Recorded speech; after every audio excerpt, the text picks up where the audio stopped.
everybody. nesters. Welcome to Research Roadshow. It's time for protecting the nest. Good morning, ladies. Good morning. Good morning. Morning. Happy spring, everybody. Happy Yes. Yeah. spring.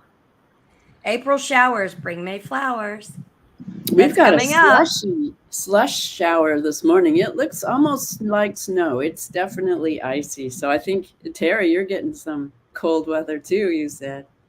Well, right now I'm a wimp, so it's actually pretty nice out today, but No. I always like err on the side of sweating. So if I'm not sweating, I'm like, all right, add a layer. Same Yep. here. Same here. Me too. We're all the same. I think, Yeah. Terry, you and I both run low temperatures typically. Yeah, I do too. Mhm. Definitely. And that's why one of the things that we should do sometime is go to the hot springs Ooh. when it's not like I always want to go to the hot areas when it's really hot out, and then you're not trying to go to the hot springs. So that would be a good destination when you're just like any time of year except for the blazing summer. I still sleep with blankets in the middle of summer. So unless I'm sweaty, I'm not happy. It's really Right. bad. Right. Well, I'm also claustrophobic, so we differ there. Well, it's funny you should say that, Tara, about the hot springs, because my friend who came over to our birthday dinner that Eva cooked invited me to go to a hot springs that I've been to a million times, but have not for years. And it's a really old hot springs that has these old clawfoot tubs. Is from the turn of the century, and it's very cool. And it I think it got partly purchased by these Russian. What are they called? They're they old school or old church or something. Anyway, they're all these 100-year-old people with their 70-year-old kids, and they wear all the traditional babushka. Orthodox, the Russian Orthodox. Well, I think it's very devout Orthodox, because I think almost everybody in Russia is Orthodox, but some are the old part of it, and that's who bought the hot springs. So it's interesting. I can't think of what it might be, but I know that there is a good Russian history out there on the West Coast as far as like them coming across Canada and then down. Yeah, they came across the straits to Alaska, or the island chain that reaches over there where you can see Russia. And then the ships came down all the way to Mexico. There's Russian villages in Mexico with red hair people and freckles. So yeah, they were here. I don't know if it was before the Spanish or around the same time, but long ago, before Lewis and Clark. So you went to the hot springs? That's where you went? No, I haven't yet. She invited me. Oh, you haven't yet? Oh, okay. Yeah, so that's we'll be doing that soon. Well, good. See, I must have felt that vibration. You can tell us all about it. It's funny because we had gone to a hot springs near Eugene, like in the 90s or whatever, and we were looking at the same area on the map, and it didn't seem to be there anymore. So I didn't know if they had like engineered the lands like a little differently there. And well, I don't know. I know of one by Eugene that's kind of in the Coast Range. Was it in Eugene or was it outside? And was it to the west or to the east? It was. I don't know what direction, but it was outside of it, not directly in it. Yeah. Well, was it just one out in the stream and in the kind of in the natural area, or was it one you go? Yeah. Yeah. No, it was just a natural one. I think that one's still there. I mean, I think everybody knows where it is, but maybe it's not. You'd have to look on a fine-tooth map to get there. Yeah, and I remember at the same time, that's when the police in Eugene were like, it was a big hippie community, but they would be out on their bikes being very, very aggressive to people. Maybe those are the Eugene anarchists. They're pretty well known. They go up to Seattle, all over the place, and wreak some havoc. But the militant bicycle people, they take over the freeways every once in a while and do stuff, stop traffic.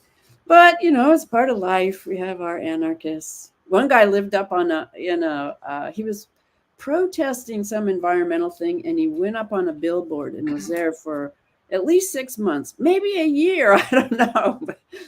I think my biggest issue with anarchy is at the same time they don't want government and they don't want anything. They do require help from those same entities that they hate so much.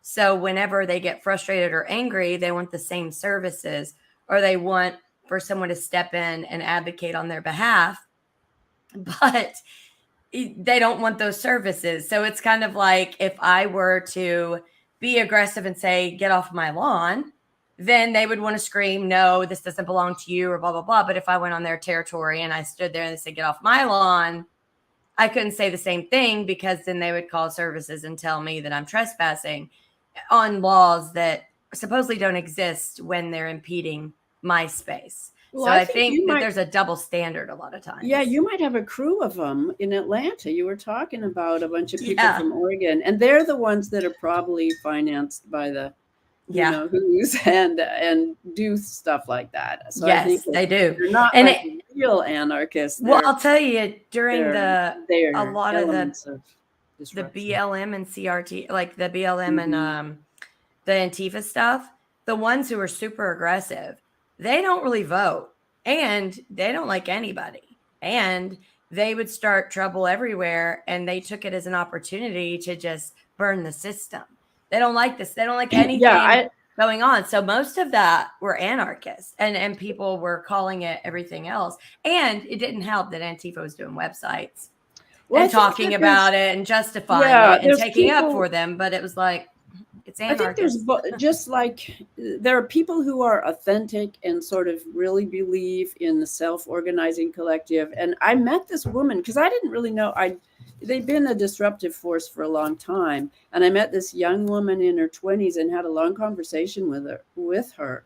And she was very heartfelt. I mean, she said, well, what we do is if we have a problem, we sit down and talk about it, and that's what the self-organizing collective does. So there's a part of that movement that does make a lot of sense and resonates with me. But then there's these factions that have pushed it to the extreme and gotten involved in all kinds of things that they had no There were a business. lot of guys that I know personally that never voted and make fun of everybody. Everyone is a joke to them. And yet they called themselves a Bernie bro. And I was like, well, if you hate voting and why are you pushing for Bernie? And they're like, well, because he's so radical, we can just nag him and be aggressive to the point where we can get what we want. And when he likes to push against the system, so we can use him as the voice in order to tear the system down, where he just thinks he's listening to all the people who haven't had any attention this whole time. So half the people calling themselves Bernie bros were anarchists as well. I knew quite a few of them. Half. I think there was a lot of authentic people that really wanted something different in the Democratic Party. Remember, that's when they sent out the anti-dialogues. And if you guys remember the footage, fifth generation warfare. What you're describing, Amber, is the fifth generation warfare. Yeah, that's what. And they bragged about it. They bragged taking about all the groups and pulling everybody apart and making chaos. Well, I think that's really what I find dangerous when you have like someone like Bernie or someone in whatever political party, and they allow themselves to be hijacked. Well, there's by people a group. in the Trump movement too. But what I'm saying is they hear something radical that is kind of like, if they're on the right, that's on the right, because they'll cater it. And then they'll be extreme in like their demands. Why somebody allows themselves to bend their ear to outrageous things, that's what causes like that deeper division, those deeper problems, all because there's bad players who really don't want anything they're asking for. They're literally just doing it to make that candidate look like a joke. And there were multiple times these anarchists on both sides would say, watch, we're going to push for this, we're going to email, and then they're going to come out and support this. And this is hilarious. It's going to make people just see how horrible they are. And they do that on both sides. And so like they'll give their ear to people who are definitely just manipulating. And then it turns regular people who voted for them and makes them go, what's going on here? You know, Yeah. and that's Well, what we're I think facing. there's coercion, and that's how those things happen. And bullying. And money. And, Right. the people we saw at J6, they had earpieces. They were all connected. It was part of the PSYOP, so that's. Yeah, they were an obvious minority. Yeah. But the bullying Huge tactics, minority. they send like massive emails. They make someone feel like, oh my God, everybody wants this. I'm being bombarded. And then they get afraid to even talk. Yeah. And because they don't know who it is and they don't have enough time to investigate all these people that are emailing them. And so they literally are held captive. And they think that a large contingency of the population want this thing that they're doing. And everyone's like, what the hell's wrong with this politician? And it's because they're listening are starting to get it. I saw some of the hearings. One of the ones that I think it was Jim Jordan, but maybe it was Rand Paul. But he was talking to some big agency head. I don't remember if it was NSA or the FBI or whatever, but he was saying the Senate voted unanimously, the House voted, the president even, authorized this. And all we're asking for is to have the documents released, and they're not even classified, and you're refusing to release them. Who's in charge here? What is going on? You're supposed to be working for us. It was just an amazing confrontation that, there's obviously strings being pulled at a different level that isn't governmental. And that's what we need to figure out. But it's been going on for like that, Carol, for at least 13 years, because remember Occupy Wall Street. Exactly. I went to Occupy Wall Street. I made 2 trips down there, and that was where I met one of the first real anarchists that I've ever met. He was an engineer who had gone into on the environmentalist side.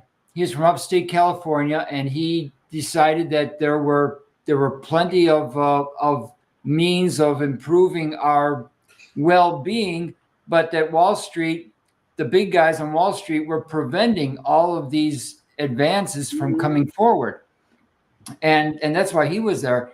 But it was he never got the megaphone. He's a very intelligent guy, but he never got the megaphone. And Amber said, "Who's in charge here?" That was the big question. The people getting the megaphone were those that were actually causing the most confusion and the most, getting the politicians and the talking heads to talk about them. John, I'll tell you, in 2002, we went to a protest in New York. We were against the Iraq-Afghanistan war. We knew it was coming around the bend. And when we went, we were very surprised because there was thousands and thousands of people. We pushed our way all the way up to the top, right at the stage. Literally, it was people from CARE that were pushing for a guy named Mumia to get out of jail from California. And they were talking about everything under the sun except the Iraq and Afghanistan war. So then I banged on the stage. I had a speech. I was ready to talk. This lady in a Muslim outfit, who was not Muslim, asked me and my husband to go for a walk. We walked around the corner. She said, let's get a coffee while we're waiting on other speakers. So we thought we were going to be able to speak. We sat there. She asked us a ton of questions. We answered, no, we want to do the speech. She said, okay, let me see what I can do. We went back outside. She disappeared. 3 of the people that had been up there disappeared. And then there was just people screaming about the prison system in California. And everyone in the back that was carrying signs, it was against the Iraq and Afghanistan war. Then they said, let's march. No one knew what was being said.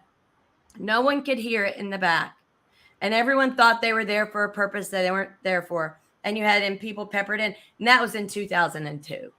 I mean, so yeah, this is typically what happens. And I figure the girl who pulled us in the corner with CIA or something. But yeah, those are the anti-dialogues. They look for communications and they block it, and that's kind of those examples when literally, because it pretty much divvies up into people that really want to make something work, and they really, try to give it their all. And those are the cover for the people that are the operatives, because they're like, oh, look, push out, see these people who, in every movement, all these crazy movements that are not really started organically, there are people that put their heart into it.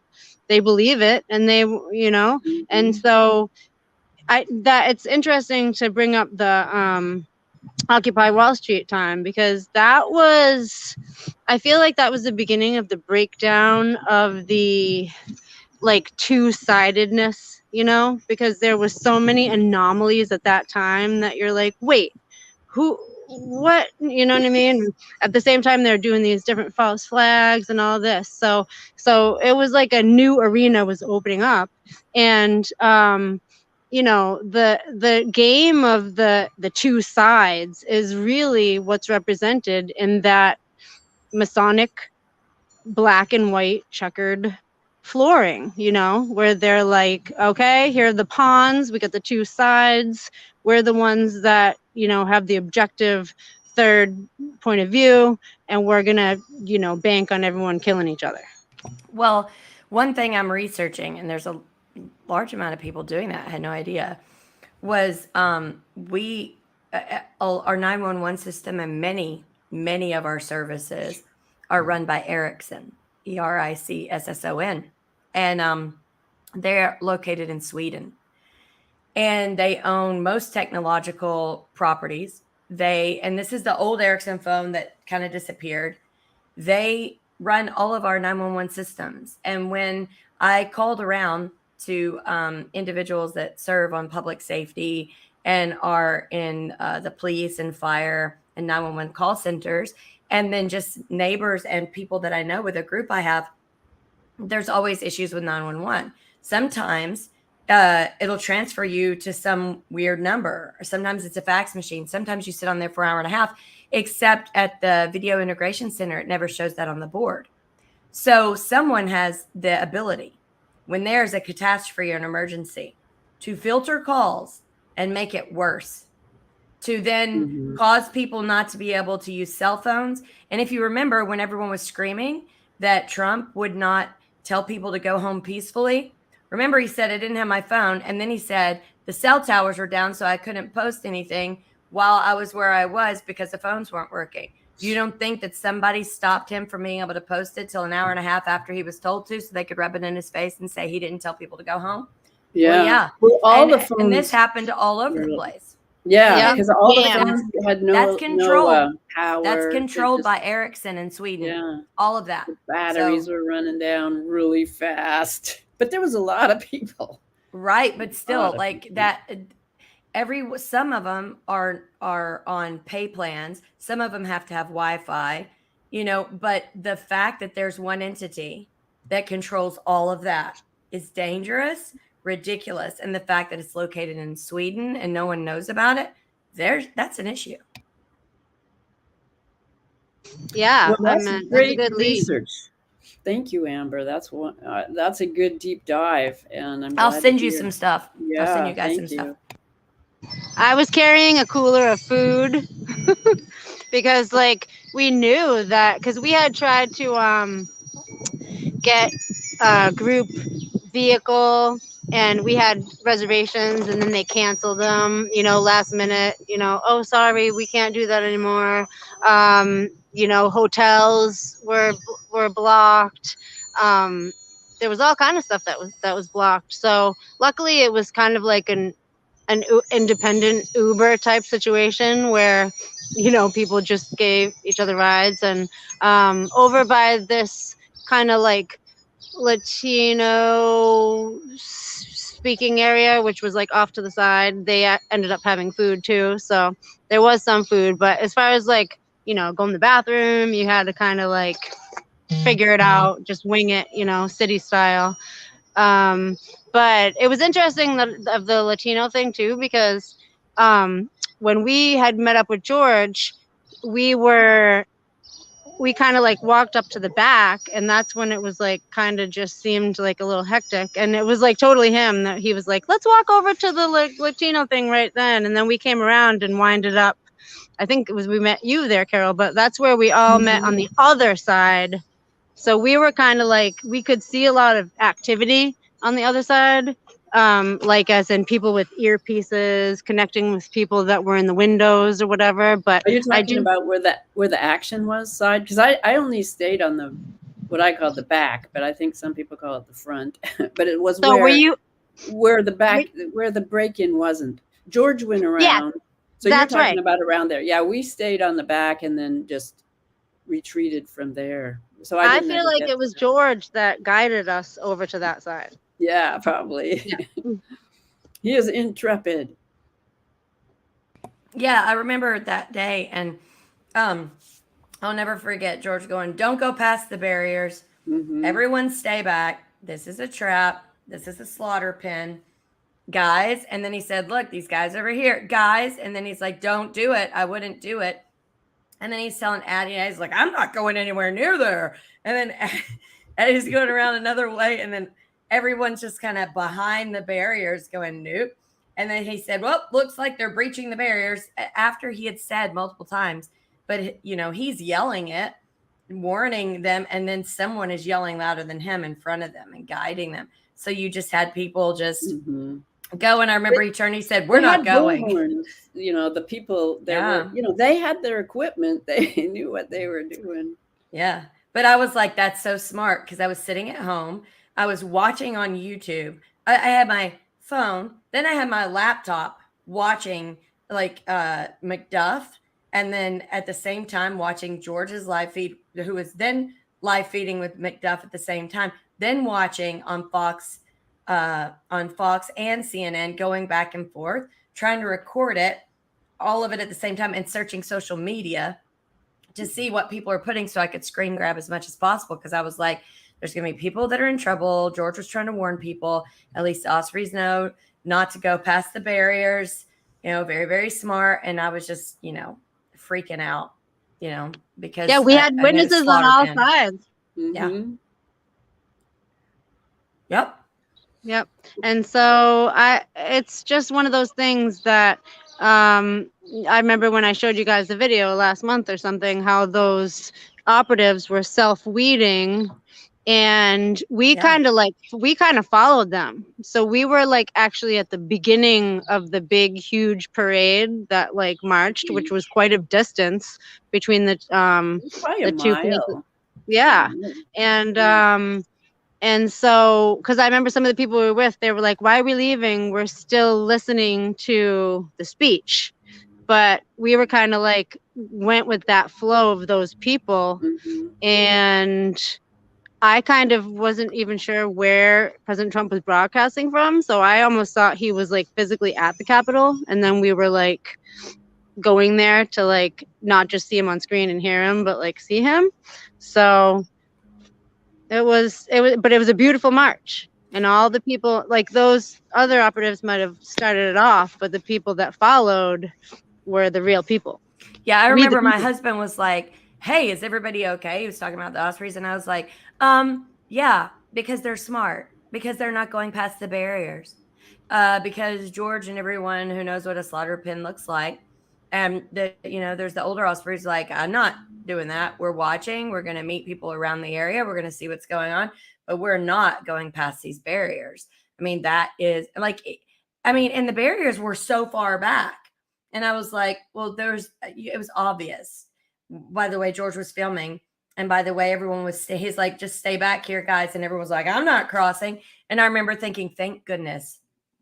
And my husband was like, "Okay, that they're not even going past the barriers. That's awesome." So then he stopped worrying, because he was like, is everything okay? And I was like, I think so, that they're behind the barriers. They're not passing and knocking them down and doing all that crazy crap. So, you know what? One of the other interesting thing I have a screenshot of is that I think it was like a British publication or whatever. They published the incident like at a time of day earlier in the day before it ever happened. So they already had the prepared story in an hour that they published it before it happened. It's noteworthy it was British. Well, was that time difference also accounted for? Yeah, it wasn't a time difference. It was like Yeah, I saw There the you go. same thing. It was like The- 2.5 hours before. yeah, that's it why was we have. recorded. Okay, interesting. I got 'cause reminded of it by that was like the seeing. Building 7. Yeah, but was you know what? recorded ahead of time. I really think they pre-recorded while everybody was at the speech, and they were there and they caught it ahead of time where people didn't know about that part. And I think there some was of a it British was, guy yeah. there that Mhm. reported it. Everyone was like, "What is he talking about?" And then it just looked sketchy later. But I think that it points out that people weren't there to hear Trump's speech. They were there to get filmed and to act out crazy town. Yeah. Well, you know that big tower that was put up to film the inauguration the next day was filled with people crawling around it. Not really filled, but there were people with black suits on walking around, and I wondered, who are they? What are they doing up there? And then when I saw footage like you did from NBC or whatever, PBS, I could tell from the angle and what they were looking at that was them up there. They didn't have their crew for PBS signs on or any markings or anything. So that Yeah. was interesting. Well, that happened on January 20th was the inauguration. I think it was time in between, but they already had a lot of the scaffolding yeah, they to were get already ready setting up. because they were already going to set up, but it made it easier. And I think they went ahead and did that so people could climb it and make it look really dramatic. Because there's those parts where these guys are all climbing like it's monkey bars on a playground. Yeah. And someone did it in slow motion. It's like, give me a break. Like, who leaves scaffolding around? Oh, And that was then a total just happened. setup. Yeah. Piles of chairs next to windows. Yeah. What's that? Yeah, it was definitely, and I was just happy to know that you guys were like watching and saying, look, like here's the orange hats, here's this. Oh my gosh. And and that was so smart. That was so smart. And I still actually don't. I mean, this is my personal opinion, and I come to these own conclusions. We all do, but I do not believe that Ashley Babbitt was killed. I don't believe anybody was killed, and but the person that was the supposed witness that tumbled out from the steps to explain it was not credible at all. He couldn't answer a question. He didn't witness it himself. He said, "We're about to see it on video." But the question is, I'm unsure if, because obviously she's Ashley Babbitt, the suicide rabbit, on her thing. But my question that I don't know is, if she's an operative for who? Because I always say, like, we always like analyze the black hat operatives, but the good guys have their operations going too, and psyops are a big, huge, gigantic part of the game. So a lot of these things, I don't think we're going to clearly know. They'll continue to be mysterious pieces, but it'll still be telling as it unravels. I don't know about Ashley Babbitt, but I do know Rosen Bolin, the one that they said was stomped to death. What was interesting is, so there's a lot of J6 people on Twitter Spaces, and they do Spaces and they talk about their experience and what's happened in court and what they've dealt with. Well, the Roseanne Bolin, she's from Georgia.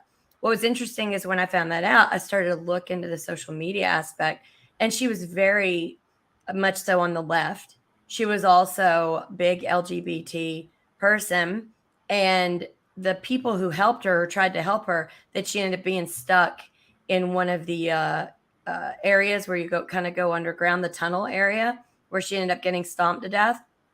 One of the guys he calls himself the Black Patriot. He's a conservative. He and her were being stomped on at the same time. They were holding hands, and he knew she was gone once her hand went limp. But I don't think any of them are aware that she was there to not really support. She was never really a Trump person. And then they scrubbed a lot of her social media. So a lot of the January 6ers have an affinity for her because they were stuck in the tunnel and getting pummeled with tear gas and hit on the head by sticks and stuff because they were trapped in there. So once they got in there, everyone was coming in. They couldn't get out. But when they got to a certain portion, they were getting beat back. And then they would, like, you couldn't see for the tear gas. You couldn't see. So they were falling down and people just kept coming. But there were horror stories by the guy who calls himself the Black Patriot about him holding her hand. He had to turn on his side or he would be dead. She wasn't able to turn on her side. And, they just kept stepping on her head and stuff like that. And so they were crushed. And at one point, like 20 or 30 people were on top of him. And he went into the hospital with lots of broken bones and stuff like that. So there was ways in which those tunnels are huge. You can drive like 2 and 3 cars in it. So for them to have not had the lights on, put barriers up and said, you cannot pass go. And if anybody tried to knock it down, then you shoot. And they should have never had the tunnel open to begin with, because you can close it. So it was like just the dysfunction all around. But yeah, there's so much craziness where there were people there that ended up being near somebody that they thought was not a good person or someone that they wouldn't get along with. And then they depended on each other in times of crisis, running, getting out of the way, getting hit, getting pushed around. But yeah, I'll have to send you the next time they do a space. I'll have to send you a link so you can hear. And these are the ones who've been prosecuted. So they either have a husband or a son or a child who's gone to jail. Some of them are still in jail. One dad hasn't seen his wife in 18 months. They've only talked twice. He still doesn't have a court date. There hasn't been due process. And he walked through the lobby of the Capitol and went back out.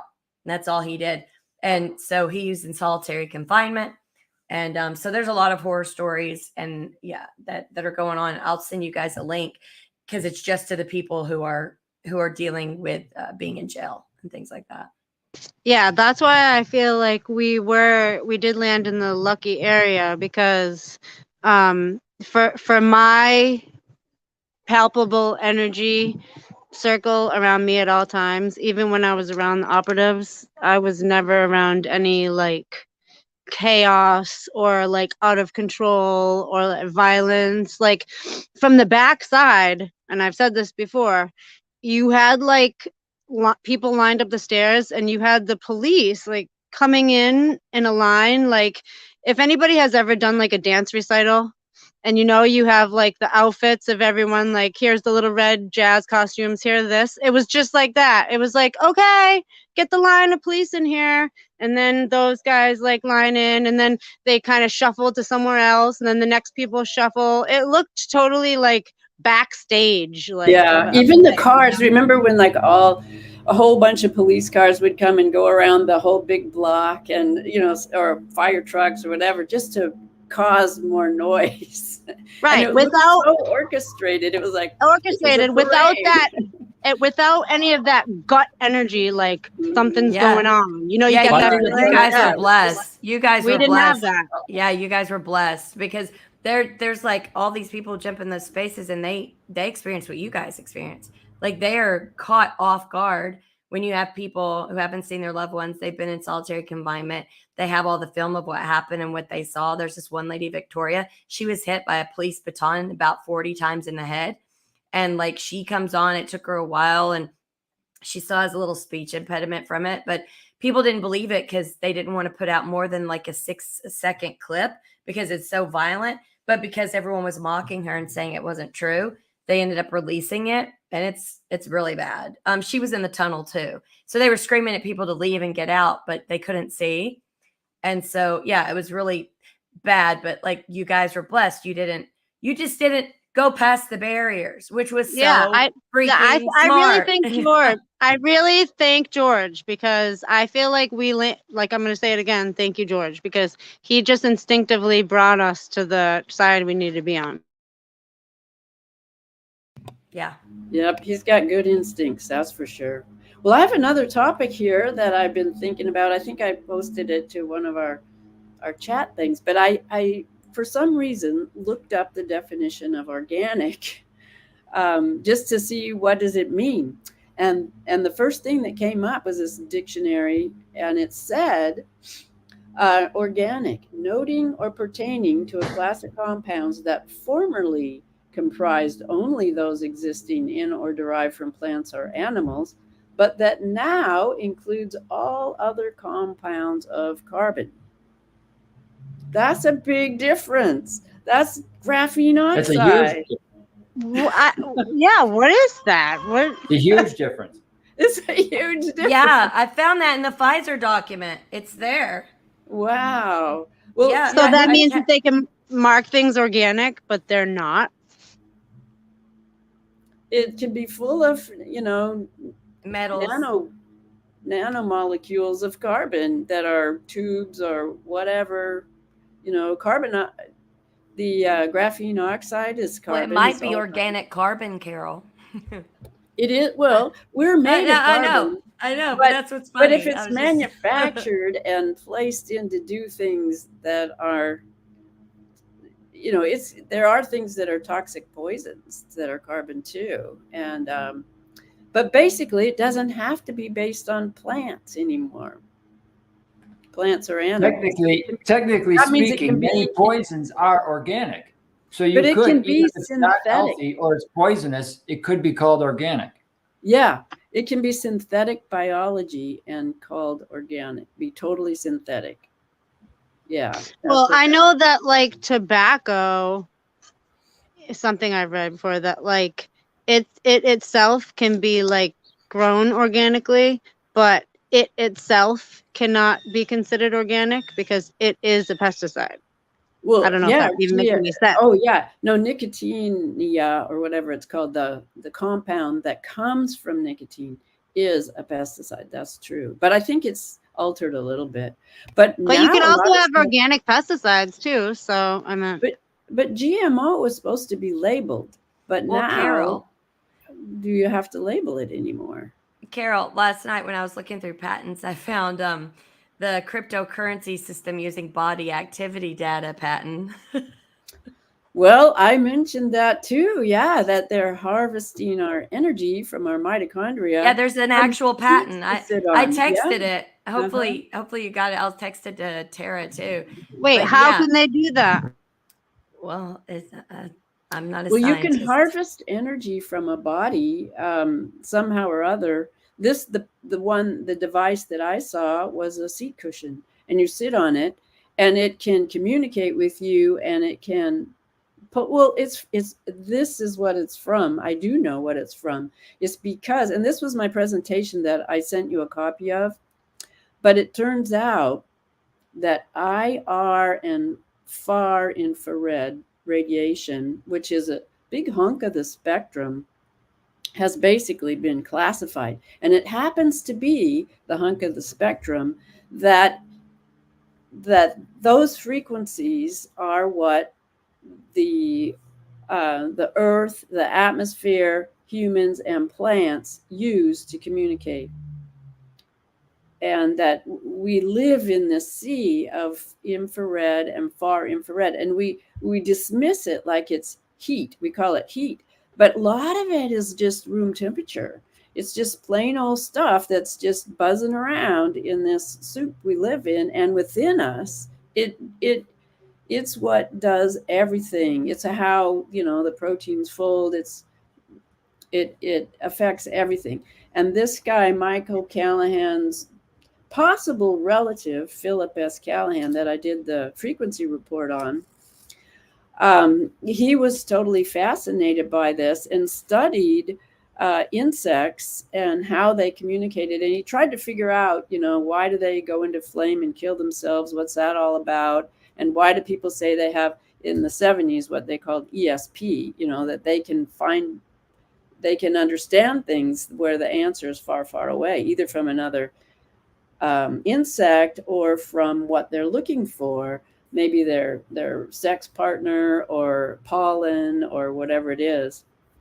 So the way it works is, it made me think of spring and the birds and the bees. And I always wondered, why is the idea of talking about sex called the birds and the bees? And now all of a sudden I understand why. So, what insects do is they can, with their vibration of their wings and their antennas vibrate, they can actually tune their antennas to their wings. So they can match them, they can aim it. And even so they can lock into it. It isn't that they're smelling things at all. It's that they're sending out frequencies that are, what are they called? Waveform antennas. I think that's not quite right. But anyway, that the frequency can actually be an antenna and find what it's looking for. What it's looking for is also sending out a wave, and they match up. They're coherent. It comes back. It says, it's this far away. This is where it is. This is the direction. You know, they're all made of all these antennas that pick up all these IR frequencies, of which there's a lot of them. And the other thing he found out is that each species, it has like its own radio channel, its own language of the way the pattern of what it's looking for and how it picks it up. So these frequencies come into our eyes, they come into our ears, they come into our organs, they come into our, cells on all these levels that are, tiny, tiny wavelengths. And you have to have water droplets to really make them go far. That's how they're magnified. And they can't just go through plain air. They have to go through water droplets. So what did we learn about water? That it's a liquid crystal, and that we're a liquid crystal, and that it stores all this information. So it does that in the atmosphere too. And so the birds and the bees, what happens is coherence. First, there's a wave. It's sort of slow. They're out in the world. And then they kind of find each other, and they reach, first of all, coherence, where they kind of line up, and that'll pull it. And then they get excited. They meet their resonant frequencies, like chords in music that sound really good. They're resonant frequencies, and then something happens. It's like a bell ringing. This thing happens, and we've probably all experienced this before. Information is exchanged, and then that's what sex is. It's a reaction that is just, it's what you call it in that the work I was doing with Corky is low energy nuclear reaction. So once it gets that resonance, this magic starts happening. It's, amazing. And so that's what the birds and the bees do. I have some pictures of a dead bumblebee I found, and of the hummingbird nest feeding. And hummingbirds and bees, when they buzz their wings, they actually can rotate them like a figure 8 on their shoulders, and that makes a standing wave. So that's why they can go up, bzz, bzz, bzz, like UFOs, I love that sound. I love the bzz, bzz, bzz. I did email John the cryptocurrency patent and the literature in the Pfizer document on page 7, where it shows graphene oxide. But the cryptocurrency patent, I just emailed. Well, let's explain why that patent is important. Because as Carol pointed out with the bumblebees, well, most insects, they send out and receive these waveforms that are not necessarily like radio towers, right? You have to think more in terms of gravity. Gravity does not work in a 3D world. So each atom is every other in the solar system by an invisible series of like, I don't want to use string theory, but it's as if there is a rubber band that's energy then matter, energy then matter, energy then matter, 400 trillion times a second. Yeah. Tesla. Right. And so the reason the graphene oxide is important is because it interrupts or it distorts those transmissions. Yeah, there's ways you can interrupt those frequencies. Let's bring up one of the ways is pulsing. Well, yeah, bring it up on the screen so it can be seen. While you're bringing it up, I just want to say that was a really beautiful story, Carol. I think that's so The That's birds and the one, bees. yeah, it's one for the storytellers because it really talks about the Mhm. vibrations and Yeah, and I very think that important. that bird, the way it's referred to as the birds and the bees, is yeah, that's the bee. I found the dead bumblebee bee on my walk with the dog and the baby, and I brought back this poor dead bumblebee bee that actually wasn't quite dead. It turned out, but he was on his way. But just seeing him up close and seeing all those hairs, every hair is an antenna. Every fiber of our bodies are antennas too. Our hair, our bones, they all have these cavities, shapes, concave, convex. They're ring, loop antennas. I think John knows tons about antennas, but when you go into, microscopic stuff, bugs have sensilla all over them. They also have their shell is made of a sandwich of different polarities. So it's not like a battery that stores charges and it runs out. It's like a solid state. So anyway, it's all really cool. Okay, before I show the That is really patent, I cool. want to explain a little bit more about my understanding of antennas. Everything that I studied has to do with radio, standard radio, You're a radio know, man. in the AM and FM transmissions you hear on the radio in your car. But the antennas that Carol is beginning to talk about operate beyond, on a dimension beyond the 3D. And the people here behind this patent, they want to understand exactly how this works. For example, ESP. Two people who love each other can be hundreds of miles apart, and if one of them is injured, the other one feels it. And these scientists desperately want to know how that works. That's the whole MK Ultra program, It's which called has been going it's on called caring. It's called years. being connected and actually what Mhm. love actually is. And when you have tapped into that, it's very intense. Yeah, because the heart vibrates and love vibrates simultaneously. So there's not even any time in between. This looks like it's harvesting data from body activity, Yeah, it like is. track It and is trace. in It's order track to and do trace. cryptocurrency stuff. Yeah. Yeah. It's I think they're looking into Money how would you control. be able to use your crypto by Mhm. just walking around with nothing in your pockets. Well, then you're or able by to being 15 miles away from where you're supposed to be, then your money would turn off.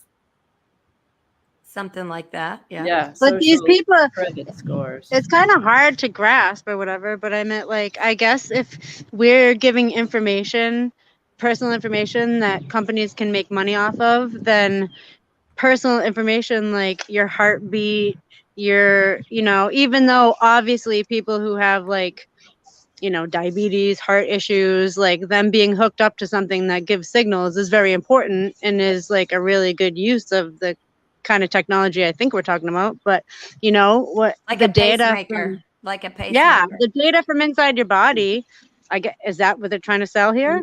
Well, it's dual use. It's dual use. They can use it to make money from by they know where you are, so you can learn what cafes are around or whatever, that sort of thing. The health stuff, they can do all kinds of stuff with this new technology that reads all these signals, because these signals, we haven't learned about that infrared frequencies control us and everything in life itself. We haven't learned that in school. It's been hidden from us, and it's been hidden by our secret agencies. They've Well, patented all those frequencies that are what our life are, and Carol, that's what they're using. what worries me and what I always find, they usually use the younger generation. Well, the old guard keeps marching to what they know. They usually use the younger ones, and how I think they've manipulated it to grow crypto in the way that it has, is all you have to do is give some of these guys who have very dominant personalities, give them free crypto, get them started, get them out there where they are spending all their time on that. They don't have any other way of making actual money. This is hinged on their success in life, and know that there's a battle that's going to go back and forth. And then those younger ones will pursue things that will change our genetic makeup, change how our government rules us, change everything. But this is what they thought was a way to free themselves from the system. That was the old guard system that they felt like was humdrum. There was no opportunity.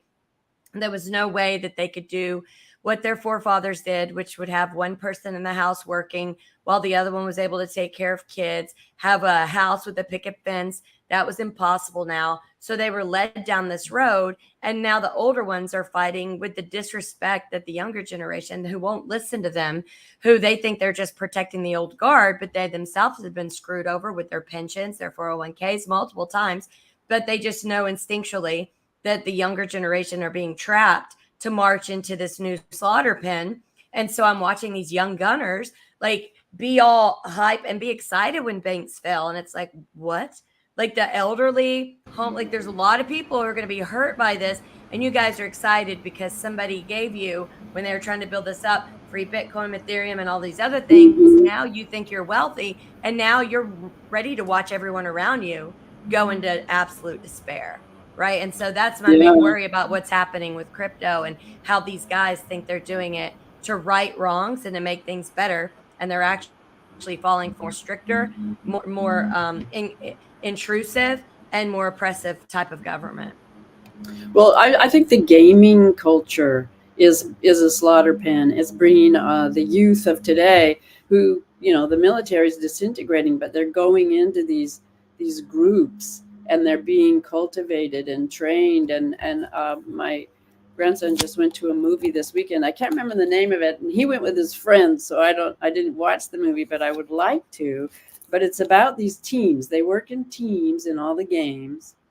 And now the teams are fight to the death teams, just for stupid reasons. It's like a gladio culture where the movie was that one team had to kill the whole other team. Just because. And instead of being superheroes, all the superheroes are trying to get the bad guy or whatever. It doesn't matter. The subject doesn't matter. You just have to do your kill automatic things you've learned. And this, Paul Allen and Microsoft, it was really creepy for me to find out the AI Institute, the AI Institute is working on medical papers using AI that was built on a Halo platform. Why is that creepy? Single shooter. Why, developing. There's something wrong here. There's something really wrong. That's too creepy. So anyway, I wanted to. First person shooter, Carol, those newer boxes, the ones that have come out since 2014, they have a lot of computational power, but only 2/3 of the computation actually goes into the graphics card and the pointing of the weapon, etc. 1/3 of each computational cycle goes to recording the emotions of the perspiration level and the attitude and the cuss words of the guy or gal in the first person shooter environment. It's very co-brain twinning. That's what right. You get your avatar paired, and they learn and teach each other. So they're learning from humans how to be humans, but then they're teaching how to not be. We're all in just one gigantic laboratory. Mm-hmm. And all data is good. They can't get enough data. They just can't get enough. Right, but here's my problem. I'm so disgusted by people who are spending their lifetime thinking that life is about gathering data on human beings and human behavior. What a fucking waste of life, excuse my language. And to be such a freaking loser the only thing you live for is analyzing people, get a freaking life. Go out there and live and be among the real people doing real things, and stop collecting everyone's data, how big their poop is, how long of a stream of pee they had, how sticky is their saliva. Oh my God, could you just fix the potholes? Could you just address the basic shit that's falling apart and then go back to your stupid data? I'm so No, sick don't of go the back to the data. stupid data. Oh Get my rid God. of it. Let's just finish with that whole chapter. It's going the wrong way. That whole thing I just said was exhausting. It's like it's ripping my soul track and apart. trace. This data crap. Mm-hmm. Seeing how you just yelled about data, I'll just add the most negative thing that I can think of. Well, not the most, but Kinsey or whatever, that sexual freaking. Oh, Mackenzie, I think. Yeah, the McKinsey. deviant. Okay. Yeah, and he built his whole thing, where I think it's still running today, built on data of the most disturbing kind, like way to take your like complete disturbance and pretend it's a science. Mm-hmm. Well, when I got into this frequency thing, the bugs are so driven by, the sex need. And it made me wonder if some of this experimentation that's turning so many people trans is some messing with that. They're messing with what desire is. Anyway, it's a horrible, scary thought, but it's kind of makes sense when you look at what the research has been paying attention to for the last few years. It's and all of the stuff that we can't see, including the stuff that is requested by the entire Senate, the entire House, and the President of the United States, and it's not even classified, and they can't see it. We talked about that a little bit at the beginning, but like, hey, John, I sent 2 short videos. One is matter and antimatter that I figured Carol and Tara would like to see, and then one is a new fungus they're talking about that's spreading in hospitals. That who knows if this is going to be what that they're going to use next. They got a whole pile of them. Yeah, but start with that matter and antimatter, and then the fungus. All right, real quick, I just want to add that the infrared. Oh, sorry. Did you start it? All right, I'll wait.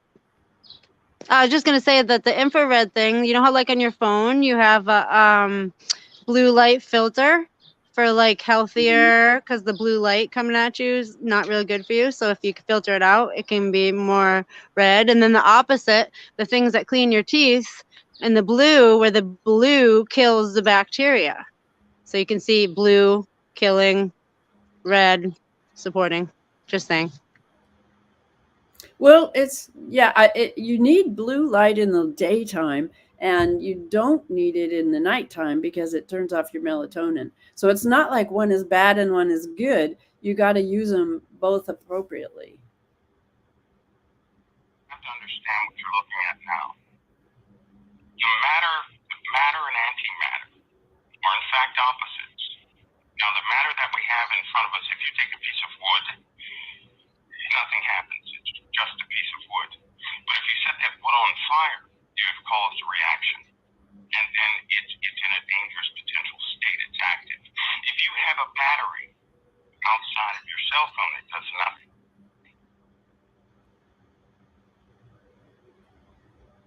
Did it get stuck? Well, we lost it. If you have a battery outside of your cell phone. Battery inside. Is that doing that for you guys too? Yeah. It's Tiny pulses. They flow or don't flow. This is like Max Hedron. Hey, John, start it over and see if you'll get better reception.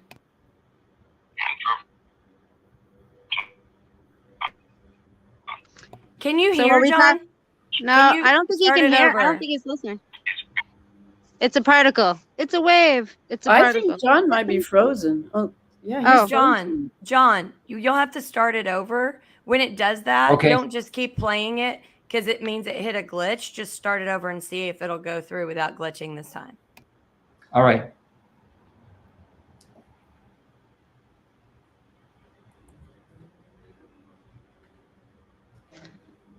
Nothing for me yet. It's coming. It's coming. I just have cluck cluck cluck over here. Actually, they're all kind of busy. Click, click, click. You have to understand what you're looking at now. The matter and antimatter are in fact opposites. Now, the matter that we have in front of us, if you take a piece of wood, nothing happens. It's just a piece of wood. But if you set that wood on fire, you have caused a reaction. And then it's in a dangerous potential state. It's active. If you have a battery outside of your cell phone, it does nothing. You put the battery inside the cell phone, the electrons begin to flow. The electrons will flow from one place to another. Essentially, that's what electronics are, the control of electrons. They control the direction, the speed of electrons, which create tiny pulses. They flow or don't flow, flow or don't flow. Those are called gates. Those gates form computers. And with a computer, we can do fascinating things.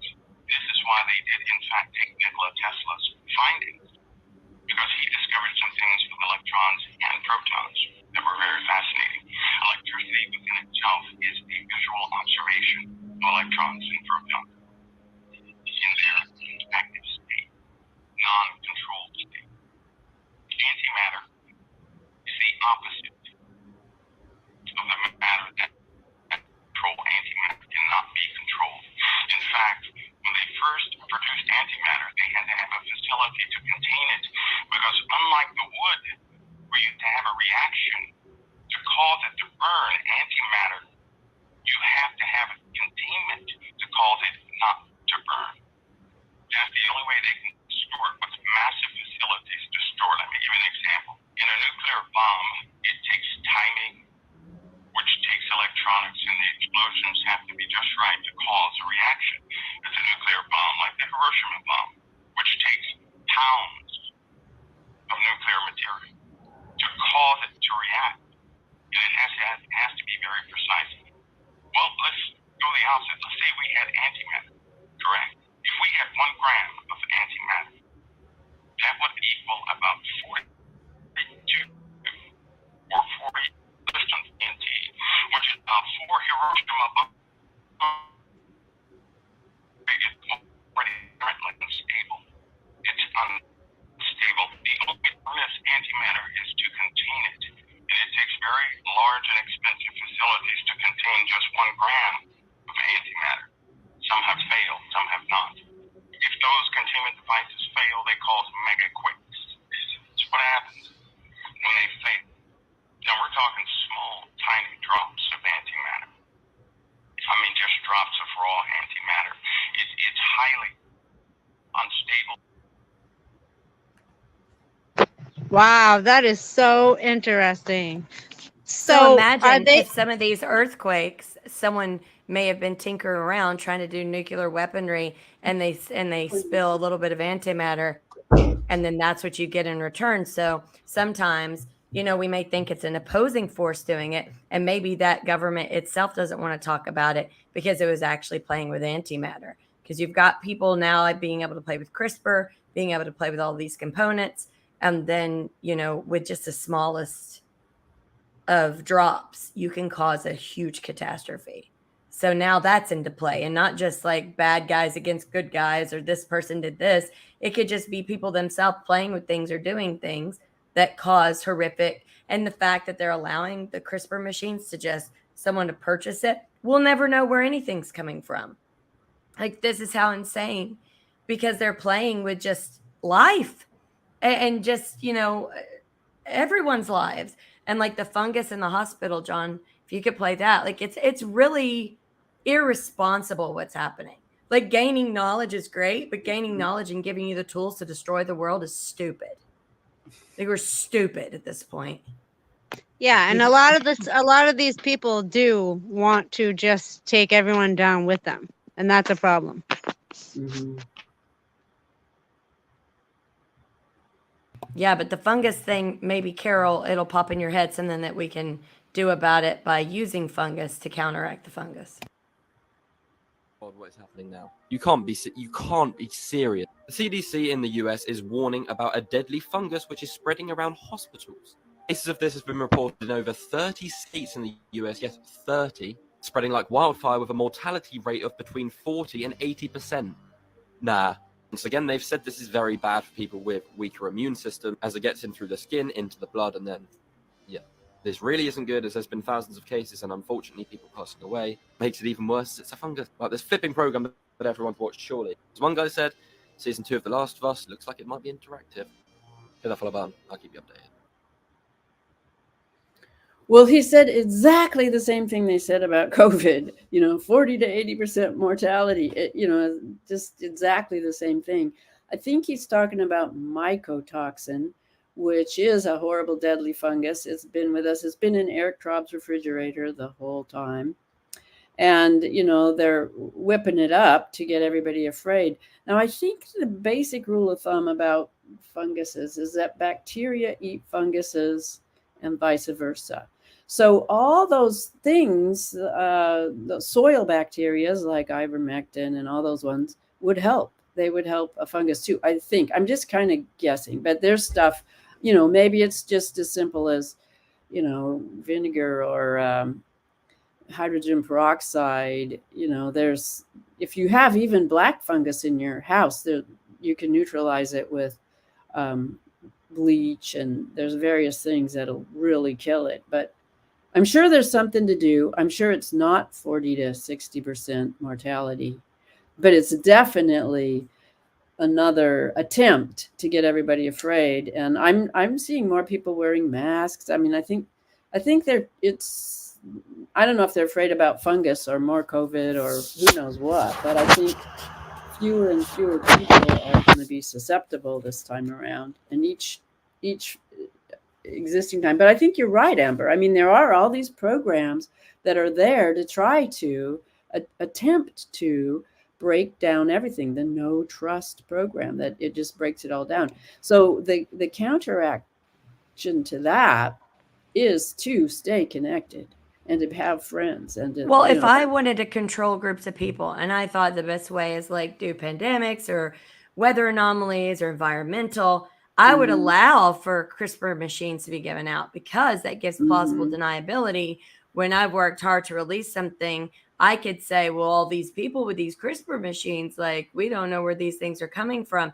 And people can be bombarded, and we can blame it on terrorism, or we can blame it on this or that or one thing or another. And I think that's what's so dangerous, is that people don't release like things that could cause great damage unless they're wanting scapegoats that they can say are the ones who actually caused the great damage. Because there's plenty of things that have been hidden from us that are just simple herbal remedies. right. But then they're going to allow a machine that could like literally kill off people by mixing the wrong I don't things. think Like, the that's machine, insane. CRISPR machines, all these virus and virus-like particles, they, you're right. Simple things can cure it, and so it isn't a horrible, scary thing. And the antimatter stuff too. I mean, we have within us these fractal nuclear reactors that go on, that are what our cells work on, what our whole body works on, what the whole earth works on.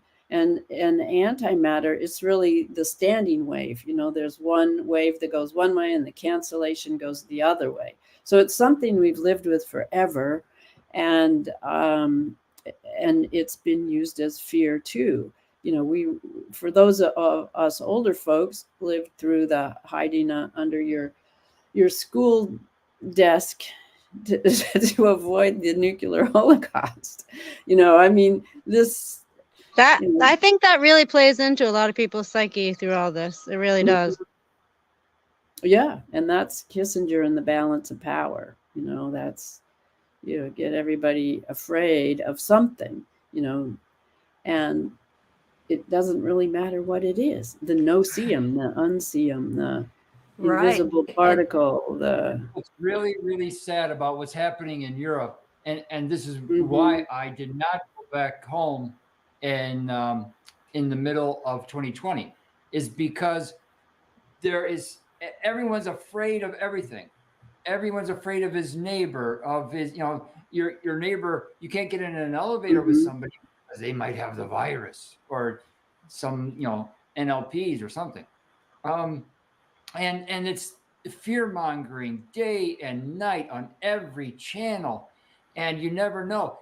There might be those unvaccinated French yellow jackets with their CRISPR machines around the corner. It's insane. Mhm. Well, then Well, we that's have the the real intent. threat. But then we have the real threat, which is the last video that I'll have you play that I today, and it's the swimming one. It's trans, like what these girls are going through, and how what kind of a show they're putting on, and how unbelievably sick and twisted. And so I always thought misogyny had to do with straight men. No, no. We don't see lesbians doing and taking over men's sports or walking around speaking for men and acting as if now they represent all men. But you do see it in the trans woman community. So misogyny is like loud and clear. And it's literally men just saying and taking over everything about a woman and being cocky about it. Like that's where the real misogyny is. Some of these gay men, I mean, the trans men, like they don't like women, and it's coming out very much so. I guess they had mommy problems and mommy issues because they are very unhappy and they're trying to take over what it is to be a woman, and it's disgusting. And I'm ticked off. So listen to her explanation of what she went through. There, and the official looks at me and Leah. We're about this far apart, and he says, "Great job, you guys tied. Leah gets the trophy." And so I look at him and I say, "Okay, I understand we tied, and I understand there's one trophy, but what's your thought process as to why Leah gets the trophy?" And he said, "Well, for photo purposes, Leah has to have the trophy. So you can pose with this one, but you go home empty-handed. Leah takes the trophy." Of course, I knew what was happening was wrong, or the disadvantage that we were at.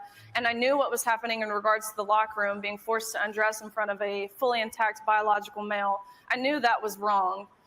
But when the NCAA reduced everything that I had dedicated my entire life to, I've been swimming since I was 4 years old. Everything that I have dedicated my entire life to, I was reduced to a photo op to validate the identity of a male. And that's when I decided to take a public stance. But we go back there and the official looks at me. Good for her. She's speaking up. Finally. I like the way she said fully intact. Yeah, because exactly. because this is the kind of stuff that, like, regardless of how strong your opinion is on things, making things the black and white stuff is a mistake, because then you can easily be like, oh, that side. There is so much nuance and like complexity to this stuff that's the basic. She's putting the words into what she experienced. This is a fully intact man. This is a man pretending, not another situation that may be different. Yeah, and this is happening everywhere. And I think what's the grossest, you have a female who spent her whole life since she was 4 swimming. This was her dream. And some guy who used to swim with other dudes, like all the time, and always came in like 40th, 50th, sometimes 400th place, right? He switches over, and now he thinks it's not unfair that he's able to score first place with women, and he doesn't come in till 40 or 50th with men. Like that doesn't tell him how much stronger that men are. And so he's absolutely, it's obvious to the coaches, to the refs, and to basic understanding, people know that's a totally unfair advantage. But on top of that, to say, no, he gets to hold it in the picture, he gets to take it home, and it's a woman's swimming team.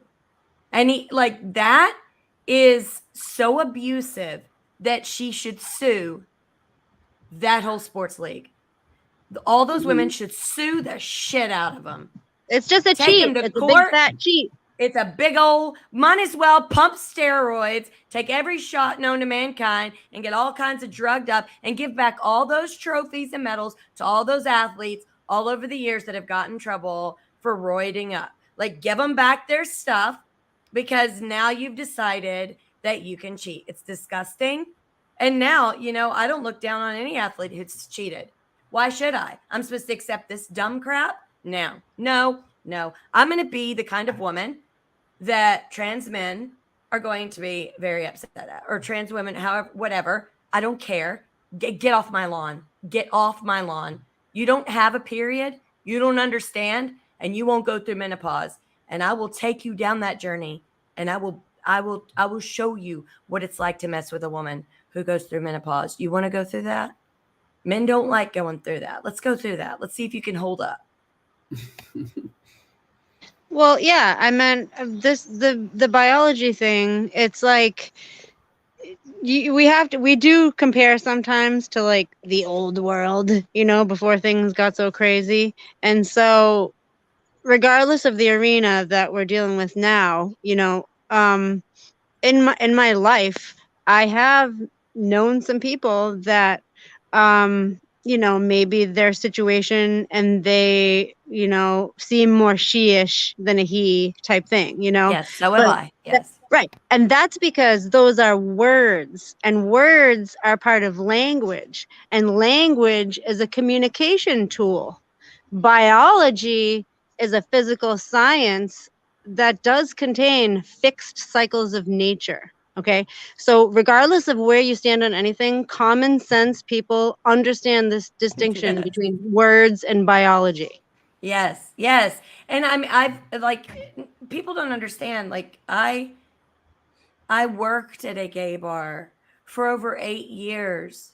I knew many drag queens. I knew trans people. I was good friends with them. I drove them so they wouldn't have to ride the bus when they were scared and nervous to be picked on. I immersed myself into areas in which a lot of people are judgmental about. Therefore, I know for a fact a majority of the gay community is absolutely angry. No one's asking them if they're okay. A man, and I've called and talked with plenty of them that think it's okay what happened and what's happening to the women that are swimming, and the guys that are like now saying they're women, going up against women. They are all against it.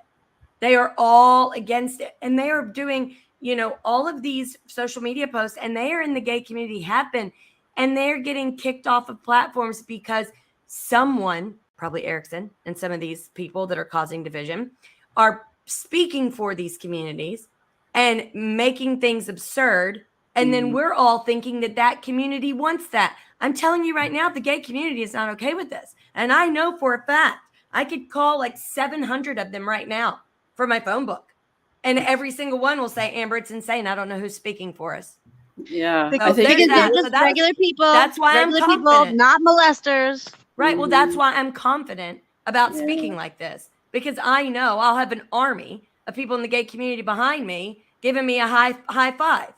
So I'm ready to challenge it because I'm a woman, and gay men can't challenge it because they're speaking for a man who's saying he's a woman and they get pushback. I can do it, and I'm willing to do it.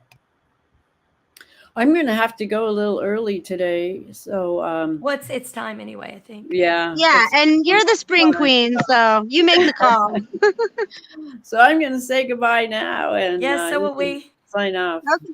All right. Thanks, Well, Jill. everybody, happy spring. Plant those seeds. Get your spring planting in order, and let's do this. Spring I put- 2023. Carol, I put my copper around my wooden sticks. They're all in my Yay. plant pots, and I'm taking pictures each week to Oh, see if I see a cool. big difference. We'll So it's see how it exciting. goes. Okay. It's All right. And planting next Love week you we'll guys. talk about the hummingbirds. Yeah. Okay. We'll see how they're Bye. doing. Bye, everybody. Bye, Eek, everybody. eek. Yay.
All right, everybody.